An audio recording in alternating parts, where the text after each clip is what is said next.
வாங்க வாங்க.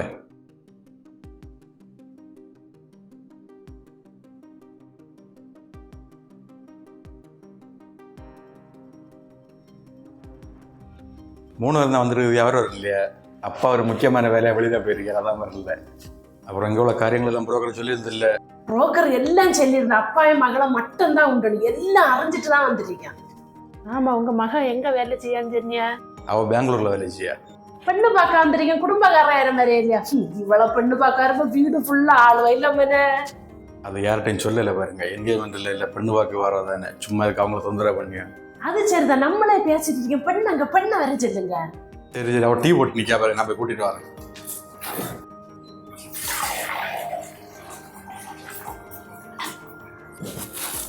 ரெடியாவே இல்லையா மோளை? ரெடி ஆச்சப்பா.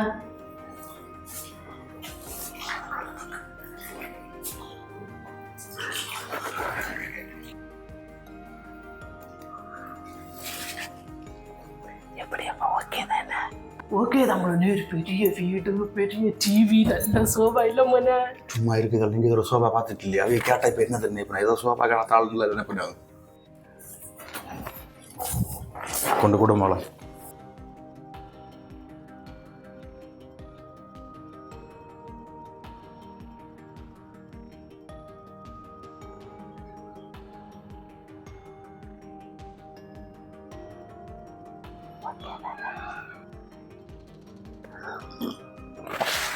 எத்தனை வருஷம் மட்டுப்புல வேலை பார்த்துட்டு இருக்க? 6 மாசம் தான் ஆச்சு. கேட்டியா, ஒரு வருஷத்துக்கு முன்னாடி இதே கல்யாண ஆலோசனை வந்தது.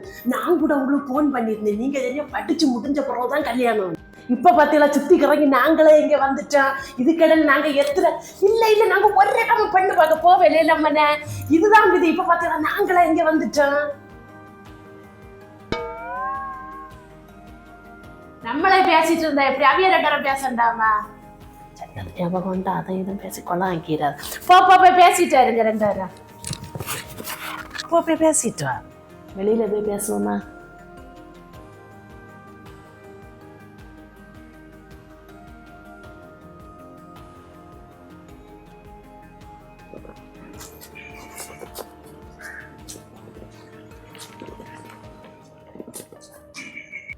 தவறி சொல்றேன் நிக்க. ஏன் ஒன்னும் பேசாம நிக்கிறியா? என்ன சொல்லுங்கன்னு தெரியல. அம்மா பேர் என்ன? யாரும் தெரியாமல பெண்ணு பார்க்க வந்தியா? என் பேரு கங்கா. கங்கா கங்கா கங்கா. சரி சரி. ஆமா, அப்பா என்ன பண்ணியாரு? அப்பா வெளிநாட்டுல இருக்காரு. அப்போ வசதி உள்ள டீமு தான். ஆமா, உங்க அப்பா வெளிநாட்டுல இருந்து வரும், வீட்டு வேலை நிச்சயம் போட்டுருக்காரு. எல்லா பணத்தையும் நகைய வேண்டி வச்சாரு, அப்படிதானே? இவனு கேட்க ஒன்றும் இல்லை, நான் பணத்தை கதையை கேட்டு நிற்கேன். ஆமா, உனக்கு இப்போ சம்பளம் எவ்வளோ கிடைச்சது? அது ஒரு 30 கிடைச்சா. 30 தான் கிடைச்சுமா? சரி, அது பிரச்சனை இல்லை. இனி கூடுமா இருக்கு, அப்படிதானே? உங்களுக்கு கேட்க பணத்தை கதையை தள்ளி வேற ஒன்றும் இல்லை நமக்கு போமா. 30 கன்ஃபார்மாக கிடைச்சேன் இல்லை. சரி, அப்போ போவோம் நமக்கு.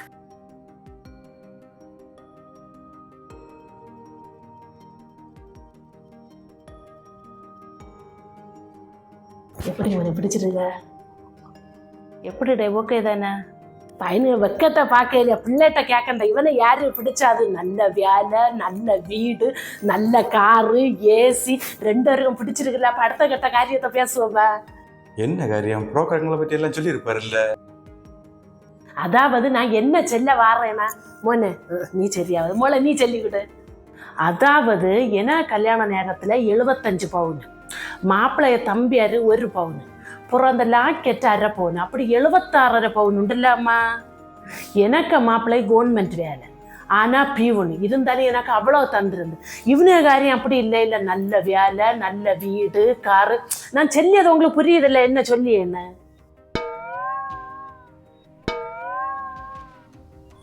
அப்ப சுத்தி கறங்கி ஸ்ரீதனத்து கதையை தான் சொல்லுதே இல்ல. அதுதான் அதேதான். அவ்வளவு காரியம் பிடி கிடச்சி படிச்ச வச்சதுனால பிரயோஜனம் உண்டு. அது எனக்குள்ளதெல்லாம் அவ்வளவுதான். இதுல தனியா கணக்கு அதுக்கு இல்ல. எல்லாத்த ஒரு கணக்கு வேணாம். இல்ல நீங்க எவ்வளவு செஞ்சாலும் எங்களுக்கு திருப்தி ஆவேன் இல்ல மோன. அது பாயிண்ட். இப்ப எல்லாம் பேசி முடிச்சாச்சு. இனி இதுக்க பேரை சொல்லி சண்டை சச்சரவு ஒண்ணும் வேண்டாம் இல்ல. யாரும் தப்பா நினைக்காதுங்க. எனக்கு ஒரு சின்ன டவுட் இருக்கு, கேட்கட்டா?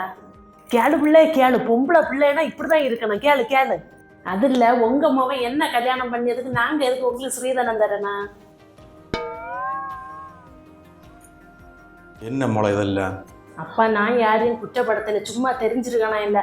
ஆமாம், ஒரு கல்யாண நேரத்தில் பெண் எதுக்கு ஆணுக்கு ஸ்ரீதனம் கொடுக்கணும், சென்னி இளங்கி அதுக்கு கணக்கு பண்ணி நாங்களும் அவங்களுக்கு தரலாம் இல்லை. இவ்வளோ தானே, இது முதல்ல சொல்லி இருக்கப்படாத, நான் சொல்லி தரேன் தானே. மோனே அதை சொல்லி கொடு. அது அது ஓ, இவனை கொண்டு ஒரு மண்ணு உதவாது, இவனை படிப்பிச்சது வேஸ்ட் ஆகி போச்சு. எப்படி சொல்லி அதுன்னு, அது உனக்கு சேஃப்டி இல்லாம அது எங்களுக்கு வேண்டாம். நாங்க அப்படிப்பட்ட ஆளோலாம் இல்லை. ஓ, எனக்கு சேஃப்டியா? அப்பா என்ன பேங்க்ல பணம் போட்டு வச்சிருக்கு, எனக்கு வேலையை உண்டு, நான் சேஃப் தான். இவளுக்கு சரியா புரியலேன்னு நினைச்சேன். பிள்ளை கல்யாணம் முடிஞ்சு நீ அங்க தானே நிப்ப, அப்ப அதுக்குள்ள செலவு உண்டுல்ல, அதுக்கு தான் இது.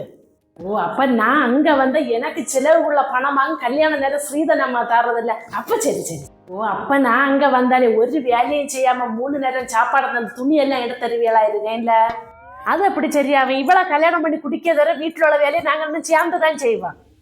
சும்மா இருங்க அம்மா. இவன் எருமை மாட்டு போல வளர்ந்துறியாதான் உண்டு, 10 பைசாயை வேலை செய்து தர மாட்டான். தவப்பனே கருத்த செல்லண்டா, வேலை செய்து முதுகெல்லாம் ஒடிஞ்சு போச்சு. நீ வந்த பிறகுதான் ரெஸ்ட் எடுக்கலான்னு இருக்கேன், நீ இப்படி சொன்னா எப்படி?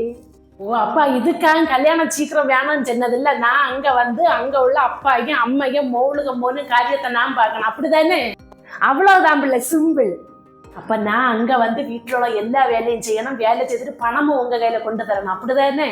அது கண்டிப்பா தரதான் செய்யணும், அதுல ஒரு விட்டு வீழ்ச்சியே இல்லை. அடுத்தது கல்யாணம் முடிஞ்சு வரம்ப என்னெல்லாம் கொண்டு வரணும்னு முதல்ல சென்னி இளங்கி எங்களுக்கு வசதியா இருக்க இல்ல. அது நான் இவ்வளவு கல்யாணத்துக்கு என்னெல்லாம் கொண்டு போனேன்னு தெரியுமா? டிவி, வாஷிங் மிஷின், ஃப்ரிட்ஜு, கட்டில், ஏசி, ஒரு லாரி சாதனம் கொண்டு போனேன். அவ்வளோ கொண்டு போயிட்டு என்ன காரியம், கொண்டு போறது குறைஞ்சு போச்சுன்னு அதை கிளம்பி என்ன கண்ணில் காணப்படாது. இப்ப சும்மா இருப்பேலாம். அடுத்தது ஒரு காரியம் கூட, எப்படியும் கல்யாணம் முடிஞ்சு 1-2 வருஷத்துல ஒரு பிள்ளை பிறக்க, அந்த பிள்ளைய நான் பார்க்கணுமா நீங்க பார்ப்பீங்களா? ஏன்னா நான் வேலைக்கு போவேன் இல்ல, அது நீ தான் பார்க்கணும். பிரசவம் முடிஞ்சு வருமா நானும் பிள்ளைய மட்டும் வந்தா போதுமா? இல்ல அதுக்கும் வேற என்னதங்களும் உண்டா? அது பிள்ளை தொட்டிலு 5 பொலி செயின், தங்கத்துல அருஞானம் கொலுசு, அது இதுன்னு 5 வயசு வரை என்னெல்லாம் தேவை எல்லாம் கொண்டுதான் வரேன். இப்ப சும்மா இருப்பேலா? நீ சும்மா இரு, உனக்கு ஒன்றும் தெரியாது, பேசம்ப எல்லாம் பேசணும் இல்ல. அதுக்கு எப்படி ஒரு 6-7 லட்சம் வேணாம் இல்ல? வேணும் வேணும், எங்களுக்கு நல்ல அனுபவம் உண்டு. அப்ப நீங்க ஒண்ணு யோசித்து பாருங்க, இத்தனை வயசு வரை வளர்த்தி படிச்சு வச்சு அப்பா எவ்வளவு செலவு பண்ணி இருப்பாருன்னு. நிறைய செலவாக்கி இருப்பாரு. பார்க்காத உங்களை படிப்பிச்ச கதையை தான் பேசிட்டு இருக்கேன். நீ செல்லு. அப்ப செல்ல போனா இந்த ஒரு கல்யாணம் நடந்த யாருக்கு லாபம்? எப்படி பார்த்தாலும் ஸ்ரீதனம் தருவிய, வேலை செய்து பணம் தருவ, வீட்டு வேலை செய்வ, பிள்ளைய பாப்ப, எப்படி பார்த்தாலும் எங்களுக்கு தான் லாபம் இல்ல மன?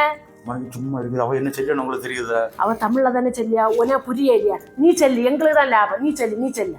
ஒரு கல்யாண நேரத்துல ஆணுக விட்டு இவ்வளவு லாபம்னு நீங்க இல்ல, எங்களுக்கு ஸ்ரீதனம் இல்ல புருஷதானம் தரனா? ஆமா, அது சரிதானே. நீங்க சும்மா இருக்குது. அவர் நம்மள கிண்டல் பண்ணியா? ஆமா, அவ சொன்ன சரிதானே. நீ எத்தனை வீட்டு பெண்ணு பார்க்க போன, ஒரு பெண்ணாவது உன்னிட்ட இதே போல கேட்டது உண்டா? அவ சொன்னது பாயிண்ட், அதுக்கு நீ பதில் சொல்லி கொடு. நீயும் படிச்சவன் தானே. இல்ல நீங்க ஒண்ணு யோசிச்சு எங்களுக்கு எவ்வளவு புருஷதானம் தருவீங்க, எங்களுக்கு சமாதானம் ஆகும் இல்ல. அது இப்ப 10, 20, 30, 40 இல்லை பிள்ளை. இப்போ கணக்கு பார்த்தா சரியாகாது.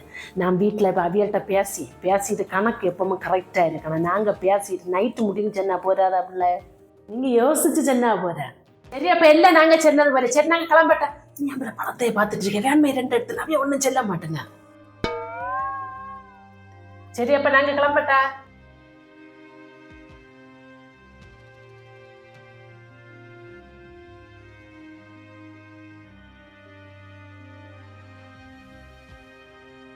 இது ரொம்ப ஓவர் பார்த்து. ஏன் அவியல் அப்படியெல்லாம் சொல்ல போனேன்?